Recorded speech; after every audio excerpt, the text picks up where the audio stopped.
pagi saudara, bagaimana kabar Anda? Semoga tetap sehat dan selalu bersemangat mengawali hari.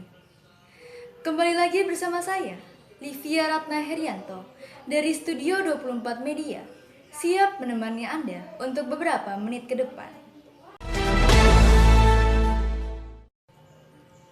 Berita pertama pagi ini, mayoritas anggota Komisi 10 DPR bersama Kementerian Pendidikan dan Kebudayaan Republik Indonesia telah menyetujui pembelajaran tatap muka terbatas pada bulan Juli mendatang setelah vaksinasi kepada tenaga pendidik selesai diberikan.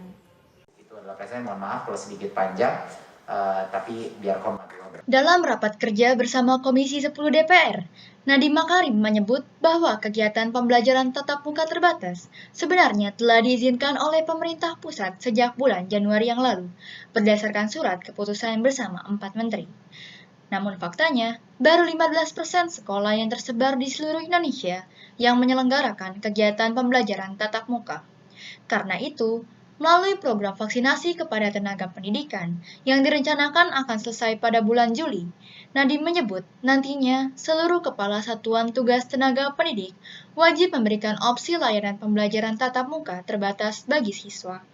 Keputusan akan diberikan kepada orang tua apakah mengizinkan anak mengikuti pembelajaran tatap muka atau pembelajaran jarak jauh.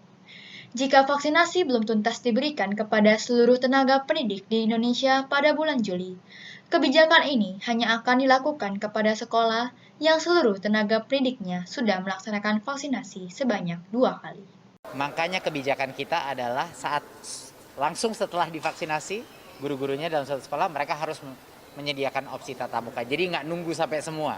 Gitu, betul. Jadi rolling gitu sistem mekanismenya. Itu kira-kira rencananya. Ini belum kita kukuhkan, tapi rencananya kita akan mendapat beberapa masukan dari beberapa kementerian dulu, baru kita keluarkan. Belum dilanjutkan, izin 1 menit boleh? Wakil Ketua Komisi 10 DPR, Dede Yusuf, menyebut DPR mendukung kegiatan pemerintah dalam menyelenggarakan pembelajaran tatap muka, asalkan program vaksinasi selesai. Dede meminta Kemendikbud memprioritaskan tenaga pendidik dari mulai tingkat PAUD, TK, SD, serta SLB, karena peserta didik dari kelompok inilah yang paling membutuhkan kegiatan pembelajaran secara tatap muka. Nah, ini pun semua dalam rangkaian bertahap. Jadi kalau kita bicara Juli dimulai, maka ya mungkin yang lainnya yang berikutnya bisa di September, Oktober atau bahkan sampai Desember. Poinnya adalah yang diharapkan ada kepercayaan diri kembali timbul dalam dunia pendidikan.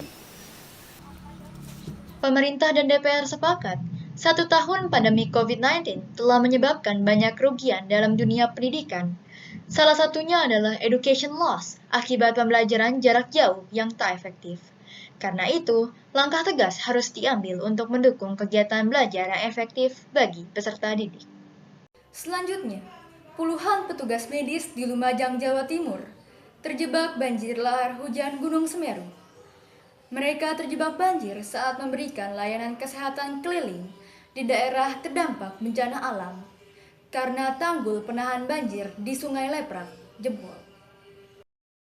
Sekitar 20 petugas medis, 2 dokter, dan petugas kesehatan desa terjebak banjir lahar hujan Gunung Semeru di Sungai Leprak, Desa Sumberwuluh, Kecamatan Candipuro, Kabupaten Lumajang.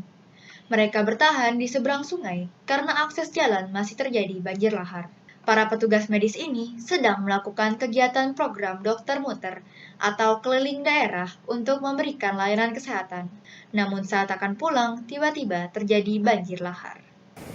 Sampai sekarang seperti yang ada di belakang saya, tim dari Dinas Kesehatan dan Puskesmas Candipuro beserta perangkat desa dan juga kader kesehatan desa masih terjebak di seberang sungai.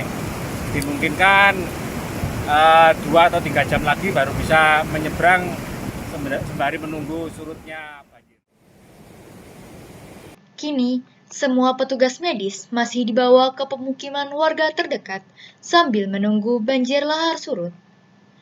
Kami melaporkan langsung dari Lumajang, Jawa Timur. Saudara, mahasiswa Universitas Syah Kuala Banda Aceh telah berinovasi dalam dunia teknologi dan otomotif dengan meluncurkan mobil listrik yang diberi nama Gluah 1.0. Nah, kira-kira seperti apa tampilan dan spesifikasi dari mobil listrik yang mengusung konsep city car tersebut? Untuk berita selengkapnya, simak pembahasan berikut ini.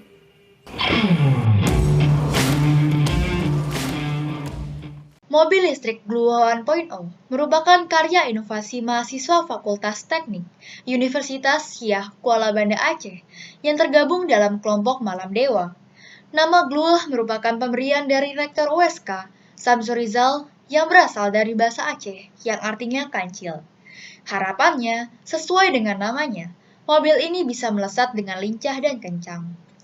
Mobil listrik dengan konsep city car ini dirancang dengan berkapasitas untuk 2 orang dengan bagasi 100 kg yang didukung baterai berkapasitas 4 kWh sehingga bisa melaju hingga kecepatan 50 km per jam. Menurut Iskandar, dosen pembimbing tim Malam Dewa, mobil ini adalah lanjutan inovasi dari yang sebelumnya. Ia berharap hasil karya para mahasiswanya itu bisa dikembangkan. Ya, jadi moto dari Universitas Syah Kuala adalah inovasi mandiri dan terkemuka. Itu adalah moto kita untuk kita mengembangkan dalam konsep city car ini. Dan ini adalah ada kegiatan mahasiswa yang sangat bermanfaat di masa pandemi. Kami berhasil membuat mobil city car. Mobil listrik Gluah 1.0 dibuat oleh 10 mahasiswa teknik mesin USK.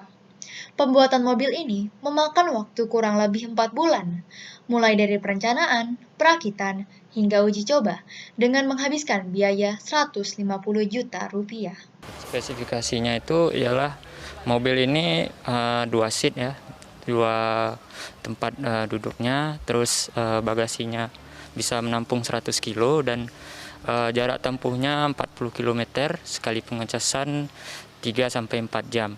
Untuk beratnya itu sekitar 600 kilo dan top speednya itu 50 km per jam. Meski masih dalam tahap pengembangan, kemampuan mobil Gluah 1.0 ini tidak kalah dengan mobil pabrikan. Selain bisa melaju dengan kencang, mobil ini juga mudah dan nyaman untuk dikendarai. Semoga ke depannya, pemerintah bisa mendukung pengembangan mobil listrik ini agar bisa diproduksi secara massal dan dimiliki oleh masyarakat lainnya. Informasi tadi sekaligus mengakhiri perjumpaan kita pada hari ini. Saya, Divya Ratnahrianto, mewakili seluruh kerabat yang bertugas, mengucapkan terima kasih dan ingat, selalu patuhi protokol kesehatan. Sampai jumpa.